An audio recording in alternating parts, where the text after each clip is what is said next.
नमस्कार दोस्तों, इम्प्ले खबर चैनल के एक और नए वीडियो में आप सभी दोस्तों का फिर से एक बार स्वागत है। ईपीएस 95 पेंशन धारकों के लिए एक और अच्छी खबर निकल कर आ रही है। ईपीएस 95 पेंशन धारकों के लिए संघर्षरत एनएसी राष्ट्रीय संघर्ष समिति की ओर से वित्त मंत्री निर्मला सीतारमण जी से यहां पर जो है लेटेस्ट में मुलाकात की गई है।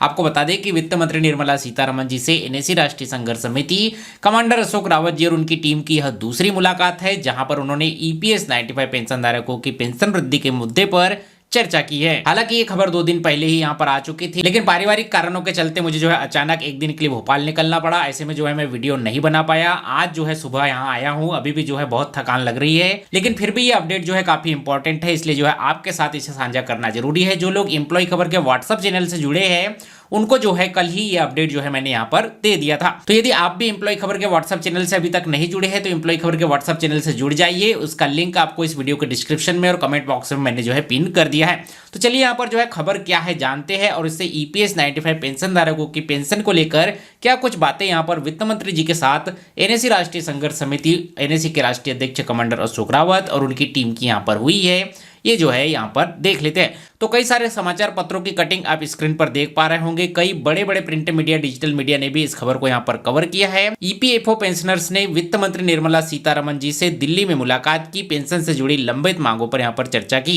ईपीएस 95 पेंशनरों के प्रतिनिधिमंडल ने दिल्ली में वित्त मंत्री निर्मला सीतारमण जी से मुलाकात की है। वह न्यूनतम पेंशन 7,500 रुपए प्रति माह के साथ महंगाई भत्ता और अपनी लंबित मांगों को लेकर चर्चा की है। वित्त मंत्री ने प्रतिनिधिमंडल को फिर से आश्वासन दिया है कि उनकी मांगों का सहानुभूतिपूर्वक विचार किया जाएगा। ईपीएस 95 नेशनल आंदोलन समिति के राष्ट्रीय अध्यक्ष कमांडर अशोक रावत ने केंद्रीय और राज्य सरकार, पीएसयू, निजी संगठनों और देश भर के कारखानों से जुड़े 78 लाख से अधिक पेंशन भोगियों की दुर्दशा पर प्रकाश डाला। उन्होंने बताया कि पेंशनर्स 7 से 8 वर्षों से न्यूनतम पेंशन 1,000 रुपए से बढ़ाकर 7,500 रुपए किए जाने, उसे महंगाई भत्ते से जोड़ने और पेंशनरों व उनके जीवन साथी को मुफ्त मेडिकल सुविधा यानी कि उपचार की मांग यहाँ पर कर रहे हैं।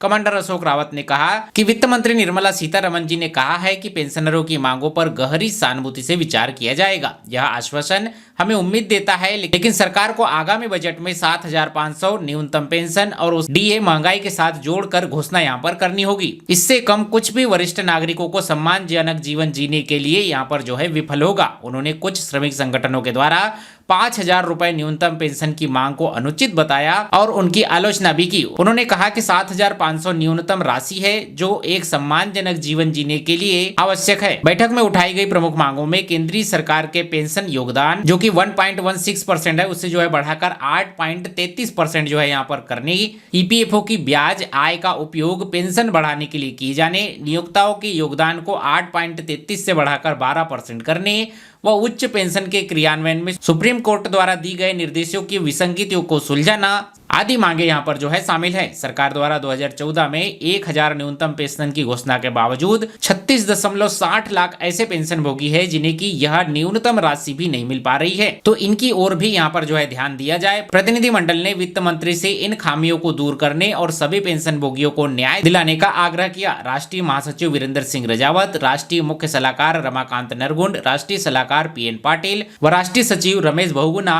ने वित्त मंत्री से हुई बैठक की चर्चा के बारे में बताया। अंत में कमांडर अशोक रावत ने कहा कि वित्त मंत्री जी के द्वारा दिया गया आश्वासन एक सकारात्मक कदम है, लेकिन हमें इस बजट में ठोस कार्यवाही चाहिए जिससे कि इस देश की प्रगति में योगदान देने वाले ईपीएस 95 पेंशनरों का शेष जीवन सम्मानजनक और गरिमा के साथ यहाँ पर जो है गुजर सके। तो इस तरह से ईपीएस 95 पेंशन धारकों की न्यूनतम पेंशन, उनकी हायर पेंशन, मेडिकल सुविधा, सुप्रीम कोर्ट की ओर से आए निर्णय आदि जो लंबित मांग यहाँ पर जो है ईपीएस 95 पेंशन धारकों की चल रही है, इन सबके मुद्दों पर ईपीएस 95 पेंशन धारकों की यहाँ पर जो है वित्त मंत्री निर्मला सीतारमण जी के साथ चर्चा हुई है और वित्त मंत्री निर्मला सीतारमण जी की ओर से फिर से एक बार जो है पुनः यहाँ पर आश्वासन दिया गया है कि हम जो है ईपीएस 95 पेंशन धारकों की मांगों को लेकर यहाँ पर जो है सकारात्मक है, लेकिन आने वाले बजट में ईपीएस 95 पेंशन धारकों की मांगों को लेकर कुछ न कुछ ठोस घोषणा यहाँ पर जो है की जाए, इस तरह का निवेदन भी यहाँ पर जो है एनएसी राष्ट्रीय संघर्ष समिति की ओर से किया गया है। अब आने वाले बजट से ईपीएस 95 पेंशन धारकों को काफी ज्यादा उम्मीदें हैं। इस बजट में क्या वाकई में ईपीएस 95 पेंशन धारकों की मांगों को लेकर कुछ बड़ा निर्णय यहाँ पर होता है या नहीं, ये जो है आने वाले समय में देखने वाली बात होगी। बाकी आपको इस सब मुद्दे पर क्या लगता है हमें जो है कमेंट करके जरूर बताइएगा। और यदि आप पीएफ पेंशन सरकारी योजनाओं से जुड़े नए लेटेस्ट अपडेट की जानकारी समय पर यहाँ पर चाहते हैं तो हमारे इस चैनल को भी सब्सक्राइब कीजिए, साथ ही एम्प्लॉय खबर के व्हाट्सएप चैनल से जुड़िए, जहां पर जो है इस तरह की खबरें और खबरों के जो भी यहाँ पर सोर्स होते हैं वो भी जो हम व्हाट्सएप चैनल पर आपके साथ साझा करते रहते हैं। तो चैनल को सब्सक्राइब कीजिए। मिलते हैं आपसे अगले वीडियो में, तब तक के लिए जय हिंद, वंदे मातरम।